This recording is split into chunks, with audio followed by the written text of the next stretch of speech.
एक बूढ़ी माँ की बहुत ही दुख भरी कहानी। 3 साल हो चुके थे बेटे को अपना घर छोड़कर विदेश में बसे हुए। इन 3 सालों में बूढ़ी माँ और ज़्यादा बूढ़ी हो गई थी।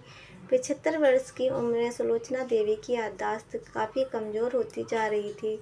उन्हें रोज़मर्रा की चीज़ें याद न रहती, लेकिन जो उन्हें हमेशा याद रहता था वह था उनका बेटा।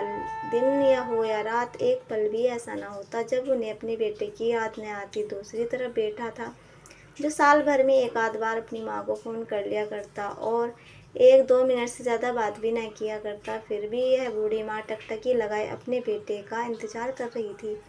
एक दिन बेटे का फ़ोन आया। हेलो हेलो, सुन रही हो ना माँ? अनिल बोल रहा हूँ, तुम्हारा बेटा। कैसी हो माँ?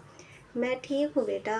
तुम और बहू पोता कैसे हैं? माँ ने पूछा। सब अच्छे हैं माँ। मैं अगले हफ्ते गाँव आ रहा हूँ तुम्हें लेने। अब हम साथ में ही लंदन में रहेंगे। तुम्हारी बहू कह रही माँ को यहाँ पर लेकर आओ, बेचारी अकेली कब तक वहाँ रहेंगी। बेटे ने कहा। बूढ़ी माँ की सूखी आंखें आंसुओं से भीग गई। उसके कमज़ोर शरीर की नस नस में खुशी की लहर दौड़ गई। बेटे और बहू का अपने प्रति प्रेम देखकर माँ का मन खुशी से भर आया। बेटे ने आगे कहा। माँ तैयार रहना, मुझे ज़्यादा दिन की छुट्टी नहीं है।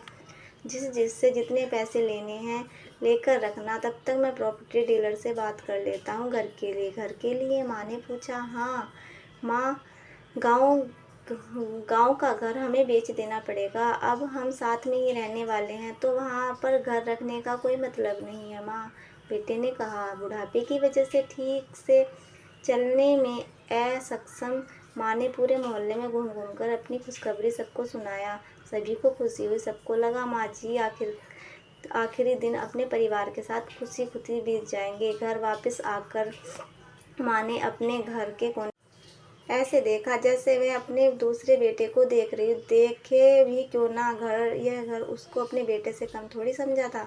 अपने पति के साथ 40 साल यहीं पे बिताए थे, लेकिन अब मजबूर थी। बुढ़ापे के आखिरी साल बेटे और बहू के साथ बिताना चाहती थी। दिल पर पत्थर रखकर घर बेचने के लिए माँ तैयार हो गई। आनंद फानंद में बेटे ने घर को आधे दामों पर बेच दिया।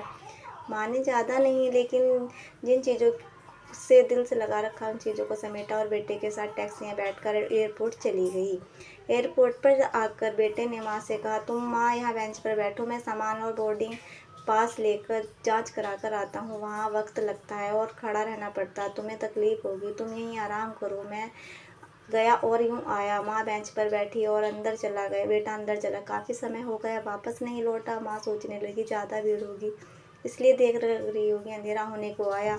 अब तो लोगों की चहलकदमी भी कम होने लगी। माँ को अब चिंता होने लगी। एक कर्मचारी ने आकर पूछा। किससे मिलना है माँ जी आपको? यहाँ पर क्यों बैठी हो?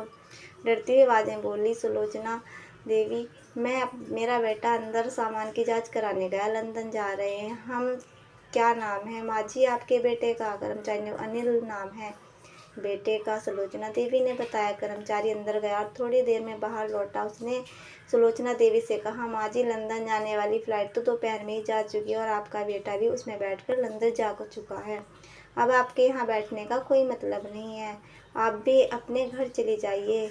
क्या जा चुका है? और मैं घर जाऊँ? घर? माँ की आंखों में आंसुओं का सैलाब उठने लगा। जैसे तैसे माँ घर पहुँची। अब उसका घर ही नहीं था, बिक चुका था। वो वहीं बरामदे में तुलसी के पास सो गई। घर के नए मालिक को उस पर दया आई और एक कमरा किराए से उसको दे दिया। पेंशन से पैसों का खाना और किराए का बंदोबस्त हो जाता था। दिन बीतने लगे। कुछ दिनों बाद घर के नए मालिक ने सुलोचना देवी से कहा। माँ जी, आप अपने रिश्तेदारों के यहाँ जाकर क्यों नहीं रहती? इस उम्र में आपके लिए वही अच्छा होगा। अच्छा तो होगा, लेकिन अगर मेरा बेटा वापस आया तो उसका ख्याल कौन रखेगा? मेरा बेटा बहुत भोला है, उसे अपना ख्याल रखना बिल्कुल नहीं आता। मैं कहीं नहीं जाऊंगी, क्या पता कब मेरी ज़रूरत पड़ जाए, माँ ने कहा। तो दोस्तों, माँ का दिल तो ऐसा होता है।